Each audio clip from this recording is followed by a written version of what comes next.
There's a moment in football history that most people who love the game remember, even if they weren't old enough to understand it at the time. The summer of 1980, the Moscow Olympics. 66 nations refusing to send their athletes to the Soviet Union. Sport and the world it exists in colliding in public in ways that left lasting marks on both. It's a moment that came up again this winter in a conversation about football, about Germany, about the 2026 World Cup, and about a question that has followed this tournament for months, quietly, seriously, in ways that the football world hasn't fully reckoned with yet. The question was simple. Should Germany go to the World Cup? Not as a rhetorical exercise, not as a newspaper headline meant to provoke, as a genuine question raised inside the German Football Association itself, debated by its executive committee, and put to a public that has been watching the sport long enough to know that these conversations, when they happen, mean something. Germany confirmed their squad on Thursday, May 21st. They are going. They'll face Curaçao in Houston on June 14th, Ivory Coast in Toronto on June 20th, and Ecuador in New Jersey on June 25th. Florian Wirtz leads the attack, Joshua Kimmich captains from right back, and Manuel Neuer, 40 years old, retired from international football and then unretired, will stand in goal and attempt to add a chapter to a story that began over 2 decades ago. But before all of that became the story, there was a different story, and it's worth telling properly, because it says something important about German football, about the nature of the World Cup, and about the question that every major football nation has been quietly asking itself in the months leading up to June 11th. Let me take you back to late January of this year. Oke Gottlieb, the president of St. Pauli and one of 10 vice presidents of the DFB, the German Football Association, sat down with the Hamburger Morgenpost newspaper and said something that nobody in a senior position at a major football federation had said publicly. He said the time had come, in his words, to seriously consider and discuss a boycott of the 2026 World Cup. He invoked the 1980 Moscow Olympics. He asked what the justifications were for those boycotts and whether the situation now was any less serious. He said, and this is the part that stays with you, that the life of a professional footballer is not worth the lives of countless people in various regions who are being directly or indirectly affected by what is happening in the world. And then he turned the question back on his own federation. He named Bernd Neuendorf, the DFB president. He named FIFA's Gianni Infantino. He asked, publicly, what their threshold was. When exactly does a taboo get crossed? Now, Gottlieb is not an unknown voice. He is a sitting vice president of one of the most powerful football federations in Europe.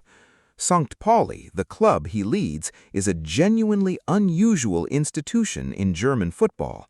A club with a clear cultural identity, known for values that go beyond the scoreline. When Gottlieb speaks, it doesn't get dismissed. It carries weight. And it landed that way. The statement rippled across European football almost immediately. France's sports minister was asked about it within days and said her country was not currently considering a boycott, but did not rule it out. Other European voices followed. The conversation spread. What happened inside the DFB in the days that followed is worth understanding. The Federation's executive committee met to formally discuss the boycott question. That meeting happened. It is documented. A body of senior football administrators in Germany sat in a room and debated whether their national team should go to the World Cup. The last time anything approaching that happened in European football, the context was the Soviet invasion of Afghanistan and the Cold War. Before that, you'd have to go back further still. The answer they arrived at was no boycott. The DFB released a statement on January 31st saying it believed in the unifying power of sport and the global impact a FIFA World Cup can have. It said the goal was to strengthen that positive force, not prevent it. It said Germany wanted to compete fairly and wanted fans worldwide to celebrate a peaceful festival of football, as they had experienced at Euro 2024 on home soil.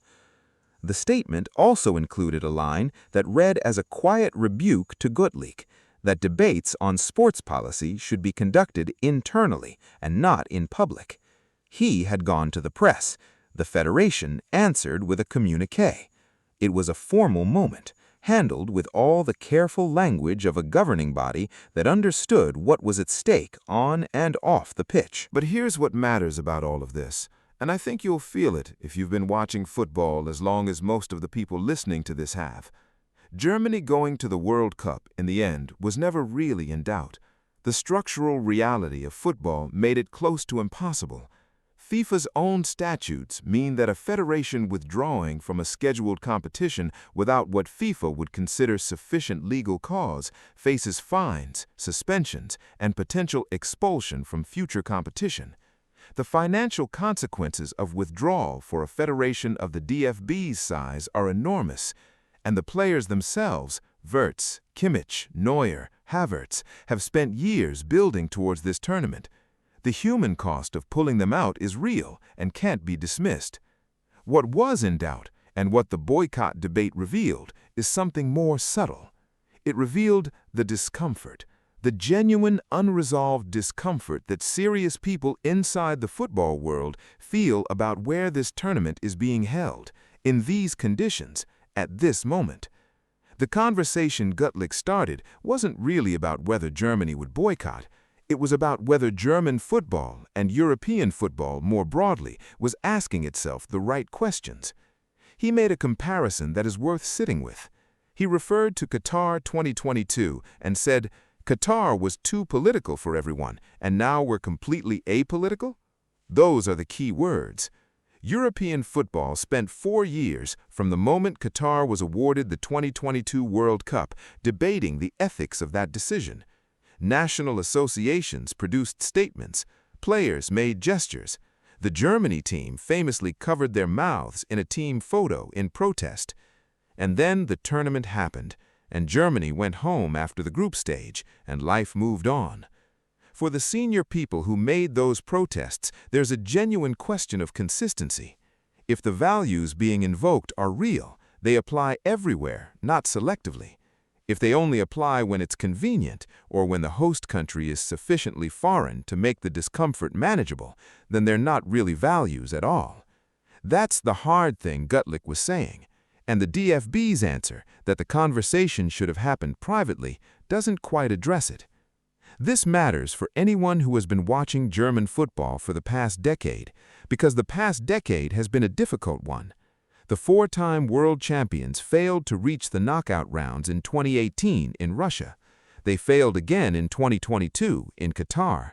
2 consecutive group stage exits.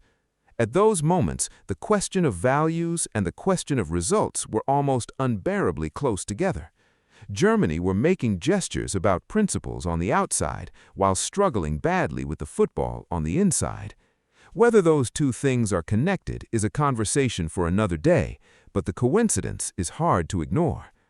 Now they arrive in 2026 with what looks genuinely like a rebuilt squad.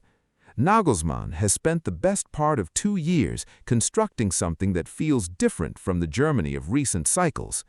Wirtz is the jewel of it, creative, unselfish, capable of the kind of football that reminds you why German midfielders have been feared for half a century. Kimmich, at 31, is the right captain for this moment. Havertz, back after injury. Rudiger, now at 33, experienced enough to organize a defense that has looked solid in the build-up. And then there's Manuel Neuer.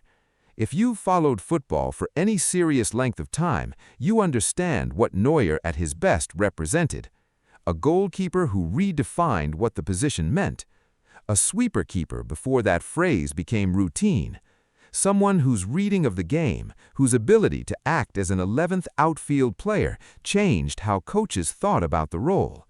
He retired from international football after Euro 2024, and then, a matter of weeks before Germany's squad was announced, Nagelsmann called him and asked him to come back. Oliver Baumann, the man who had served as first-choice goalkeeper through the entire qualifying campaign, producing 4 consecutive clean sheets, was moved aside. He learned about it the way most people learn unwelcome news, when the announcement was made. Nagelsmann acknowledged he had made around 62 phone calls in the days before the squad was confirmed. That conversation with Baumann was, by any honest assessment, one of the more difficult ones. Neuer's inclusion tells you something about where Germany's head is for this tournament. This is not a squad being built for the future. This is a squad being built to win now. Neuer represents the last connection to the generation that stood in Rio de Janeiro in July 2014 in the Maracanã and lifted the trophy. He was there when Germany were last champions of the world. If he plays, and Nagelsmann says he will be first choice, he'll carry that history onto the pitch with him in a way that no younger keeper could. What does Germany's story at this World Cup actually look like from here? Their group is manageable. Curaçao, Ivory Coast, and Ecuador are not the kind of opponents that should cause Germany serious trouble. The expectation has to be progression beyond the group stage, which has eluded them at the last 2 tournaments, and then whatever happens when the knockout rounds begin. The honest answer is that nobody really knows. Germany's form in the lead-up has been mixed. A famous 4-3-4 victory over Switzerland in Basel in March was encouraging. A 1-0 loss to Northern Ireland in Belfast in qualifying was not. The squad has quality and depth, but it also has questions. Whether Neuer at 40 can maintain the level of concentration and agility that the knockout stages of a World Cup demand is a genuine uncertainty. Whether the midfield can control tempo in tight matches against better opponents is another one. But the bigger picture, the one that started with Güttlich and the boycott debate and ended with a 26-man squad boarding flights to North America, is this. Germany asked itself a question this winter, a serious question, about what football is for, about what competition means, about the relationship between the sport and the world it exists in. They arrived at an answer that prioritized the football. Whether that was the right answer is something that thoughtful people in this sport can disagree on. What's not in doubt is that the question itself was legitimate, and the fact that it was asked at all says something about where European football finds itself in 2026. I'd genuinely be curious what you think.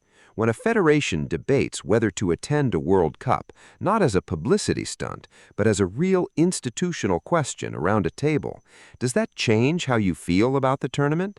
Does it matter, in the end, that they decided to go, or was the conversation itself the important thing? Leave your thoughts below. These are the kinds of questions that don't have easy answers, and the comments on this channel are always worth reading. If you found this kind of football journalism worth your time, a like helps more than you might think. Subscribe if you want to keep following this tournament in this way, the football and everything around it, told as honestly as I can manage. I'll be here for every development between now and July 19th. Germany are going. Neuer is going. The boycott debate is closed, at least for now. Football at this scale is never just a tournament, it's a moment in time, and 2026 is going to be one of them.